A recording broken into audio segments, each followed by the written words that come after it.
Une journée commémorant la passion du Christ, le vendredi saint est célébré ce vendredi 7 avril chez les catholiques du monde entier, marquant la fin du carême chez les chrétiens. Le vendredi saint précède la fête du Pâques. À ce vendredi saint est célébrée la mort de Jésus sur la croix, trahi par son disciple Judas. Jésus-Christ a été arrêté par les Romains et condamné après avoir proclamé roi des Juifs par Ponce Pilate, préfet de la province romaine de Judée. Il est ensuite exécuté sur la croix après avoir subi flagellation, torture. Cette journée est pour les chrétiens de la privatisation à la mémoire de la crucifixion de Jésus. Les pratiquants sont invités à l'abstinence, au jeûne et ne pas manger de la viande, ce qui serait selon l'Église un acte inapproprié. La viande est en effet considérée comme une nourriture noble qui se consomme durant les fêtes. De son côté, le jeûne fait référence aux 48 jours passés par Jésus dans le désert, alors qu'il a été tenté plusieurs fois par le diable. Vu comme un moyen de purification chez les chrétiens, le jeûne est moins suivi chez les protestants et orthodoxes. Le vendredi saint ne marque pas seulement l'avant-veille du dimanche du Pâques, il symbolise aussi le chemin de croix de Jésus,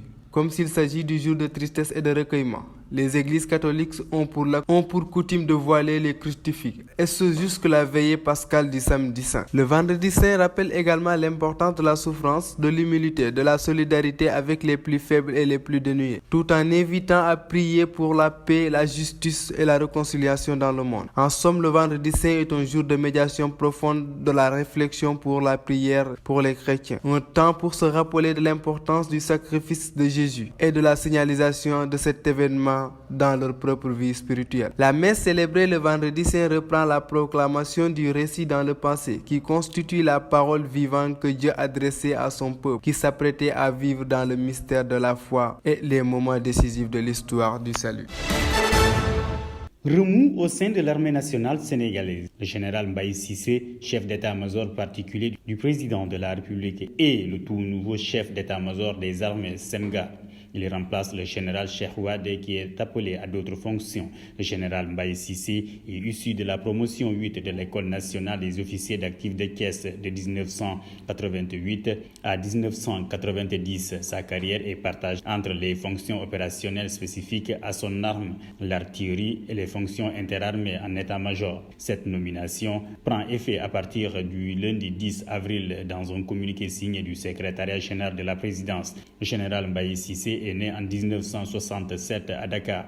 Il a été formé à l'École nationale des officiers d'actifs de caisse où il a obtenu son diplôme en 1990. Il a ensuite servi dans l'artillerie avant de passer à des fonctions interarmées. Il a été chef de corps et il a occupé divers postes dans l'armée, entre autres postes, chef de la division des études générales à l'état-major général des armées, où il était chargé des études prospectives. En 2012, il a intégré la mission onusienne en République démocratique de Congo en tant qu'adjoint au chef de la cellule de la réforme du secteur de sécurité. Il a également commandé la zone militaire numéro 2 à Saint-Louis avant d'occuper le poste de chef de cabinet du chef d'état-major général des armées jusqu'en juin 2020.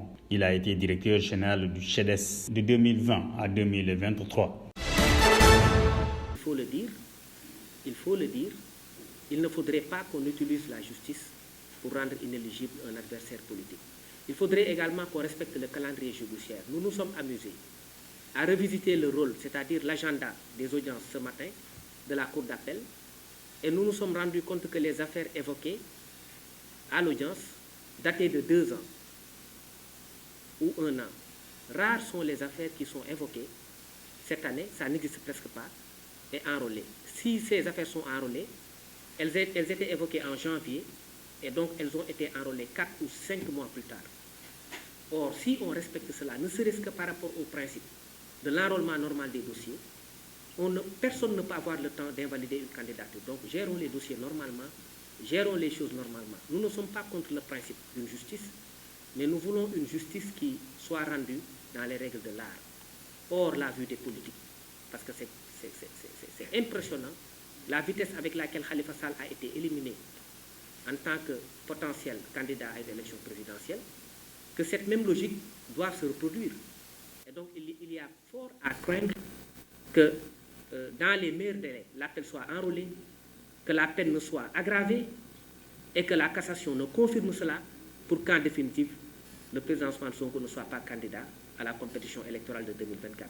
Il y a un fait majeur également qu'on voudrait dénoncer, on l'a dit, la question des barricades, mais n'êtes-vous pas choqués par le fait qu'on puisse briser la vitre d'un véhicule, d'une personne, pour l'extirper de force et l'amener au tribunal? Parce que c'est comme si on n'avait plus une certaine capacité d'indignation, mais c'est des faits extrêmement graves. Quelqu'un qui se rend au tribunal, vous vous accordez vous-même la liberté de briser sa vitre, de le faire sortir de force et de l'amener à comparaître au tribunal pour un dossier de droit commun de diffamation, sans mandat d'un juge, sans ordre de quelque autorité judiciaire que ce soit, et vous vous permettez ensuite de barricader son domicile et de l'empêcher d'exercer sa liberté d'aller et de venir. Et cela ne se passe qu'au Sénégal. Et ça semble n'étonner personne. Et donc ce sont là des violations graves des droits humains qui aujourd'hui devraient être sanctionnées. Et sous ce rapport-là, nous avions déposé des plaintes, aujourd'hui restées sans suite au parquet de Dakar. Suite aux affrontements opposant pêcheurs de Kayar et ceux de Mboro, les 19 jeunes de Kayar arrêtés vont passer leur première nuit à la prison. Ils ont été placés sous mandat de dépôt par le procureur de Thiès et seront jugés mercredi prochain. Ces jeunes sont poursuivis pour participation à une manifestation non autorisée, destruction de biens appartenant à autrui, entre autres chefs d'accusation.